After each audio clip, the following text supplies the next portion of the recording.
ஆண்டவராகிய இயேசுவின் நாமத்தினாலே இந்த காலை வேளையில் கூட உங்கள் யாவரையும் வாழ்த்துகிறேன். கர்த்தர் உங்களை ஆசீர்வதிப்பாராக. இந்த நாளிலே கூட சங்கீதம் 103:12 கூட வாசித்து தியானிக்கலாம். மேற்குக்கும் கிழக்குக்கும் எவ்வளவு தூரமோ அவ்வளவு தூரமாய் அவர் நம்முடைய பாவங்களை நம்மை விட்டு விலக்கினார். மிக அருமையான வேதவசனம். இங்கே பாவத்தை குறித்து இங்கே எழுதப்பட்டிருக்கிறது. ஒவ்வொரு மனிதனும் இந்த உலகத்தில் பாவம் செய்கிறார்கள். அவர்கள் பாவம் மன்னிக்கப்படுகிறதா என்பதை குறித்து அறியாமல் எத்தனையோ மனிதர்கள் வாழ்ந்து கொண்டிருக்கிறார்கள். ஆனால் இயேசு இந்த பூமியில் நமக்காக பிறந்து அவர் நமக்காக மரித்து உயிர் தெழுந்திருக்கிறார். அவர் மரித்தது நிமித்தமாக ஒவ்வொரு மனிதனும் செய்கிற எல்லா பாவங்களும் நமக்கு மன்னிப்பை பெற்று தருகிறதாக இருக்கிறார். அதை தான் இந்த வேத வசனத்தில் அவர் நம்முடைய பாவங்களை நம்மை விட்டு விலக்கினார் என்று சொல்லப்பட்டிருக்கிறது. இயேசு கிறிஸ்து சிலுவையில் சிந்தின இரத்தம் மனிதனுடைய பாவங்களை நிவர்த்தி செய்யும்படியாக தான் அவர் சிலுவையில் இரத்தத்தை சிந்தி அவர் மரித்திருக்கிறார். ஏனென்றால் அவர் நம் மீது வைத்திருக்கிற அன்பு நிமித்தமாக அவர் விண்ணுலகை விட்டு இந்த பூமியில வந்து மனிதனுடைய பாவங்களை மன்னிப்பதற்காக தன் உயிரையும் பாராமல் தன் ஜீவனை ஒப்பு கொடுத்து பல பாடுகள், நிந்தனைகள், அவமானங்கள் எல்லாம் அடைந்து தன் ஜீவனை முழுவதுமாய் அவர் சிலுவையிலே கொடுத்து இரத்தம் முழுவதையும் சிந்தி நம்முடைய பாவங்களை மன்னிப்பதற்காக அவர் இந்த உலகத்தில் வந்தார். அந்த வார்த்தை தான் நீங்க சொல்லப்பட்டிருக்கு. அவர் நம்முடைய பாவங்களை நம்மை விட்டு விலக்கினார் என்று சொல்லப்பட்டிருக்கிறது.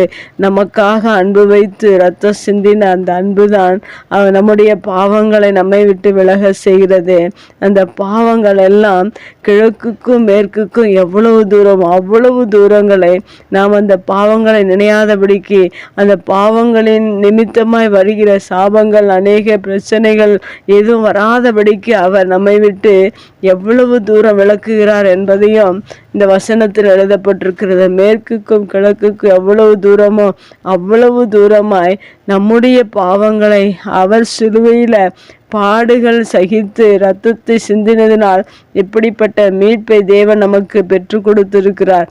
இந்த ஆசீர்வாதத்தை நாம் பெற்றுக்கொள்வதற்கு நாம் தேவனிடத்தில் அவருடைய அன்பை புரிந்து அவர் நம்முடைய பாவங்களை மன்னிக்கும்படியாக ஒவ்வொரு நாளும் அவரிடத்தில் ஜெபிக்க வேண்டும்.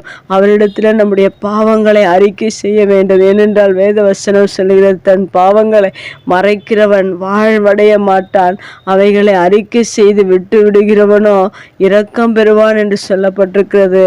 ஒருவேளை உங்களுடைய வாழ்க்கையில பாவங்கள் இருக்கும் என்றால் நீங்கள் தேவனிடத்தில் அறிக்கை செய்து அதை விட்டு விடுங்கள். தேவன் உங்கள் பாவங்களை மேற்குக்கும் கிழக்குக்கும் எவ்வளவு தூரமோ அவ்வளவு தூரமாய் உங்களுடைய பாவங்களை உங்களை விட்டு நீங்கும்படியாக அவர் உதவி செய்கிறவராக இருக்கிறார். இந்த வேத வசனத்தை விசுவாசித்து நம்முடைய பாவங்கள் நீங்கும்படியாக தேவ சமூகத்தில் செவிப்போம். கண்களை மூடி எங்கள் அன்பு தகப்பனே, இந்த அருமையான வார்த்தைக்காய் நன்றி செலுத்துகிறேன். எங்கள் பாவங்களை எங்களை விட்டு விலக்குகிறதற்காக நீ சிலுவையில் ஆண்டவரே உடைய இரத்தத்தை சிந்தி மீட்பை பெற்றுக் கொடுத்தீரே, அதற்காய் நன்றி. மேற்குக்கும் கிழக்குக்கும் உள்ள தூரம் அளவுக்கு எங்களுடைய பாவங்களை நீர் விலக்கி எங்களுக்கு மன்னிப்பை கொடுத்ததற்காக நன்றி செலுத்துகிறோம்.